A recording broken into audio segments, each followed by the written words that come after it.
ओम शांति। 27 अगस्त 2024 के बाबा के मधुर महावाक्य। बाबा कहते मीठे बच्चे, चेतन अवस्था में रहे बाप को याद करना है। सुन्न अवस्था में चले जाना या नींद करना ये कोई योग नहीं है। चेतन अवस्था में रहे बाप को याद करना है। सुन्न अवस्था में चले जाना या नींद करना ये कोई योग नहीं है।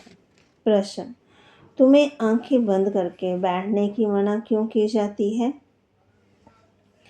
तुम्हें आंखें बंद करके बैठने की मना क्यों की जाती है?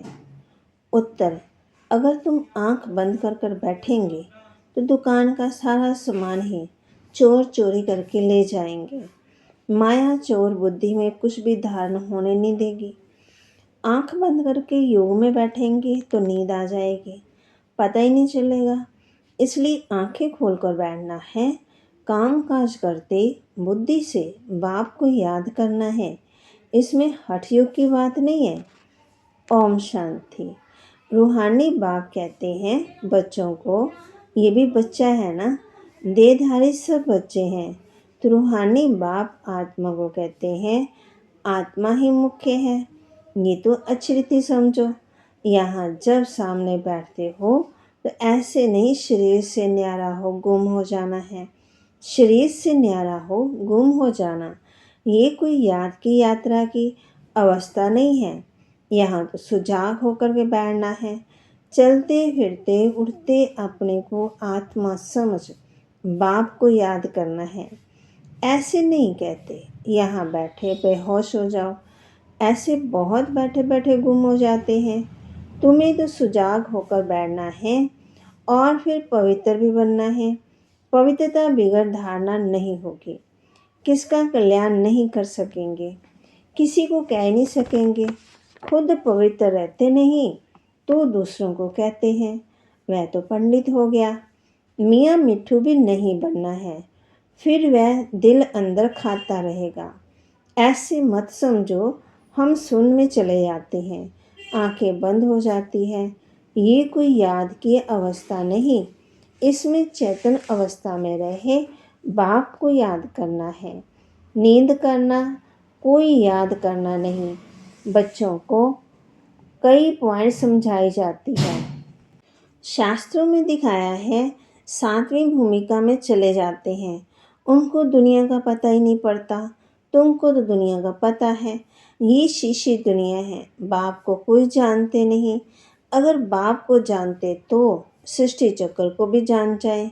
बाप बतलाते हैं ये चक्कर कैसे फिरता है, मनुष्य जन्म कैसे लेते हैं। सत्युग में भले बड़ी आयु हो जाती है तो भी बदसूरत नहीं होंगे। बाकी सन्यासियों का है हठ योग। आंखें बंद करना, गुफा में बैठे बैठे बदसूरत बन जाना। तुमको तो बाप कहते हैं ग्रस्त भार में रहते सुजाग होकर रहना है, अलर्ट होकर के। सुन में चले जाना ये कोई अवस्था नहीं। धंधा आदि भी करना है, ग्रस्त भार भी संभालना है। सुन में नहीं जाना है।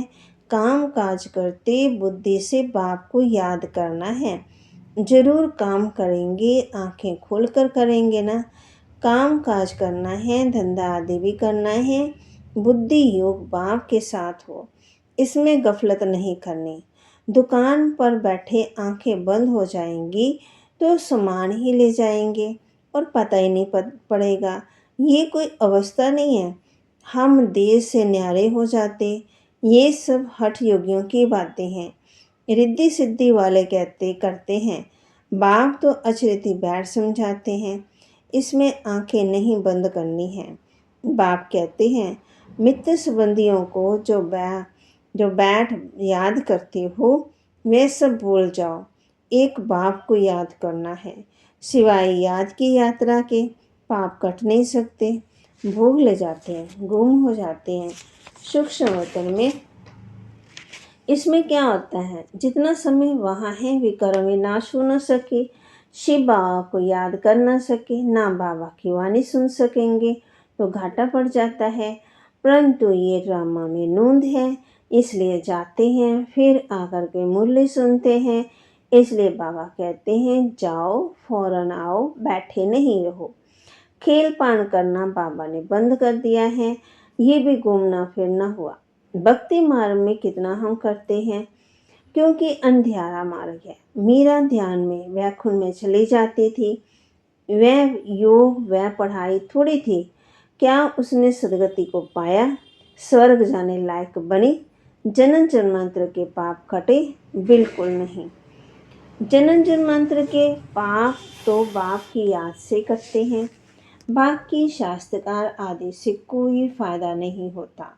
ये तो सिर्फ भक्ति मार्ग है, ना याद ना ज्ञान। भक्ति मार्ग में ये सिखलाने वाला कोई होता नहीं तो सदगति को पाते ही नहीं। बल्कि कितना भी शास्त्रकार हो, शुरू में तो बच्चियां आपे ही चली जाती थी। मम्मा बाबा थोड़ी जाते थे।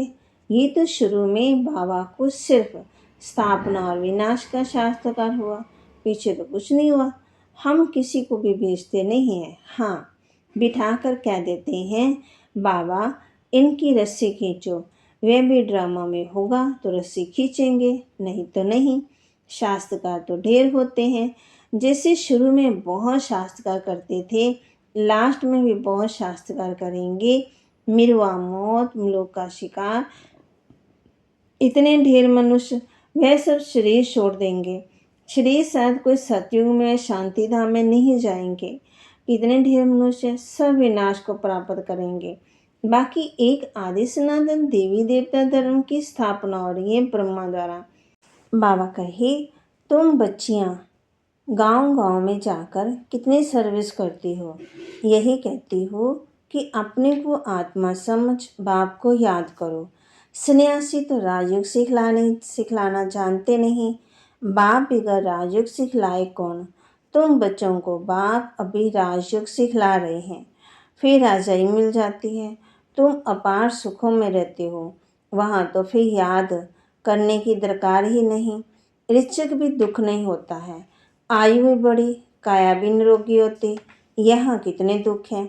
ऐसे तो नहीं बाप ने दुख के लिए खेल, ये खेल सुख दुख हार जीत का अनादि है, आदि अनादि है। इन सब बातों को सन्यासी जानते नहीं तो समझा कैसे सकेंगे।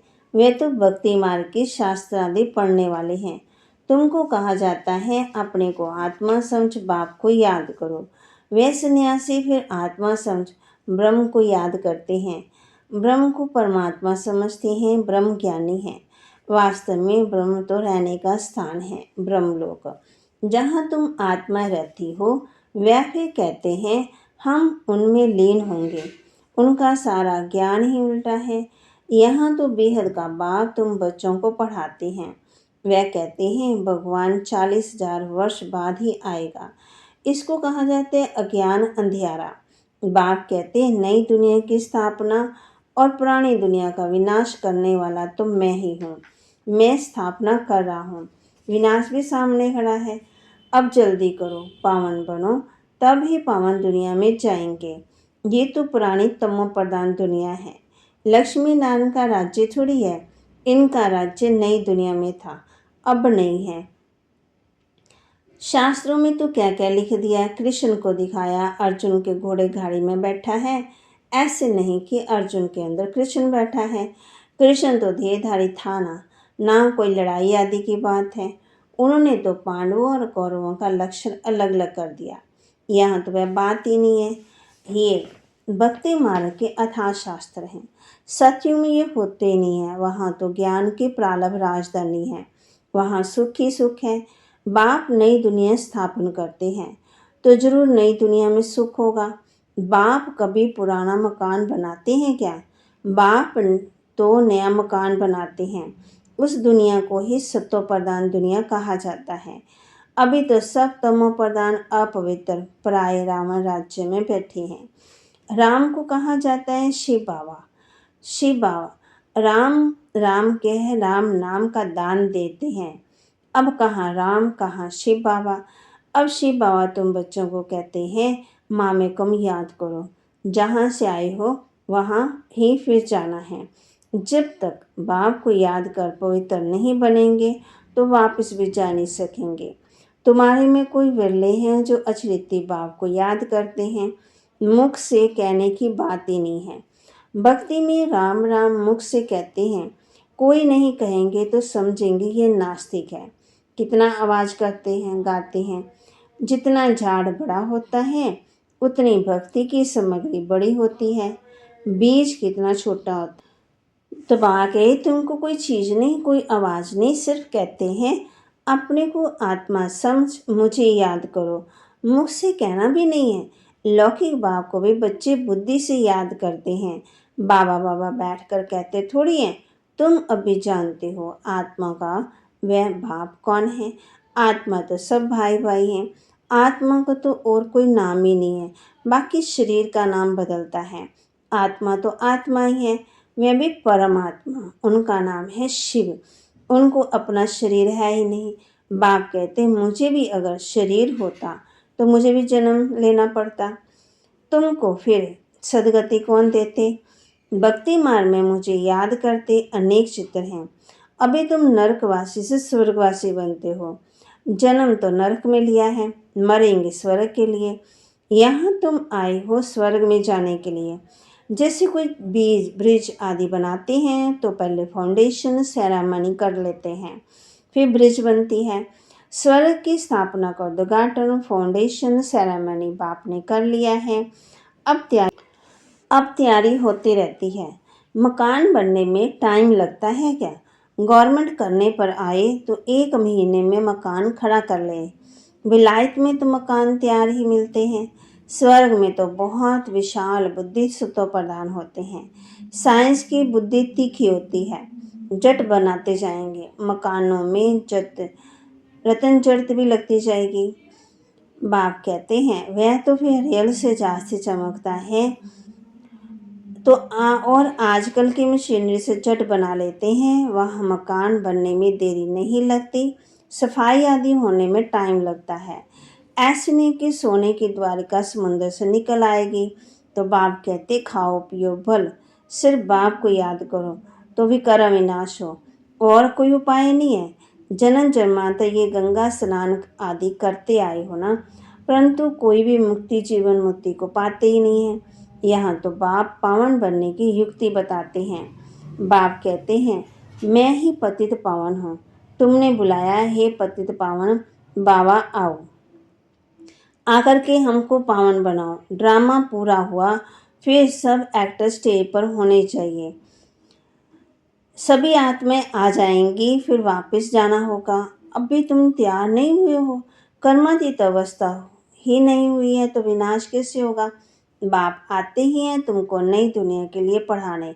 वहाँ काल होता ही नहीं है, तुम काल पर जीत पाते हो। कौन जीत पहनाते हैं। कालों का काल, वह कितनों को साथ ले जाते हैं। तुम खुशी से जाते हो। अब बाप आए हैं सबका दुख दूर करने, इसलिए उनकी महिमा गाते हैं।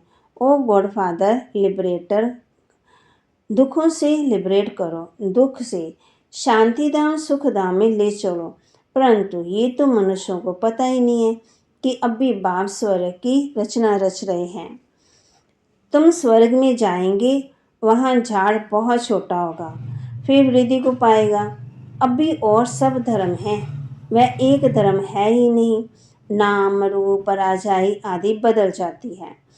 पहले डबल ताज फिर सिंगल ताज वाले होते। सोमनाथ का मंदिर बनाया, कितना धन था। सबसे बड़ा मंदिर एक है जिसको लूट कर ले गए। बाप कहते तुम पदम भाग्यशाली बनते हो। कदम कदम पर बाप को याद करते रहो तो पदम इकट्ठे होंगे। इतनी कमाई बाप को याद करने से होती है। फिर ऐसे बाप को याद करना तुम भूल। जितना बाप को याद करेंगे, सर्विस करेंगे, उतना ऊंच पदवी पाएंगे। अच्छे अच्छे बच्चे चलते चलते गिर पड़ते हैं। बाप कहते कि कमाई सारी चट हो जाती है, ज़बरदस्त लॉटरी गवा देते हैं। अच्छा, मीठे मीठे सिक्के लदे बच्चों प्रति माता पिता बाप दादा का याद प्यार और गुड मॉर्निंग। रूहानी बाप के रूहानी बच्चों को नमस्ते। रूहानी बच्चों की रूहानी बाप दादाजी को दिलवा जान सिकवा प्रेम से नमस्ते। धारणा के लिए मुख्य सार। ग्रस्त भार में रहते संभालते हुए बुद्धि योग बाप के साथ रखना है, गफलत नहीं करनी है, पवित्रता की धारणा से अपना और सबका कल्याण करना है। ग्रस्त भार संभालते हुए बुद्धि योग बाप के साथ रखना है, गफलत नहीं करनी, पवित्रता की धारणा से अपना और सबका कल्याण करना है। याद की यात्रा और पढ़ाई में ही कमाई है। ध्यान दीदार में घूमना है, इसलिए उससे कोई फायदा नहीं। जितना हो सके सुजाग हो, बाप को याद कर अपने विकर्म विनाश करने हैं। वरदान। श्रेष्ठ स्मृति द्वारा श्रेष्ठ स्थिति और श्रेष्ठ वायुमंडल बनाने वाले सर्व के सहयोगी भव। श्रेष्ठ स्मृति द्वारा श्रेष्ठ स्थिति और श्रेष्ठ वायुमंडल बनाने वाले सर्व के सहयोगी भव। योग का अर्थ है श्रेष्ठ स्मृति में रहना। मैं श्रेष्ठ आत्मा, श्रेष्ठ बाप की संतान हूँ। जब ऐसी स्मृति रहती है तो स्थिति श्रेष्ठ हो जाती है। श्रेष्ठ स्थिति से श्रेष्ठ वायुमंडल बनता है, जो अनेक आत्माओं को अपनी ओर आकर्षित करता है। जहाँ भी आप आत्मा योग में रहकर कर्म करती हो, वहाँ का वातावरण, वायुमंडल औरों को भी सहयोग देता है। ऐसी सहयोगी आत्माएं बाप को और विश्व को प्रिय हो जाती है। स्लोगन। अचल स्थिति के आसन पर बैठने से ही राज्य का सिंहासन मिलेगा।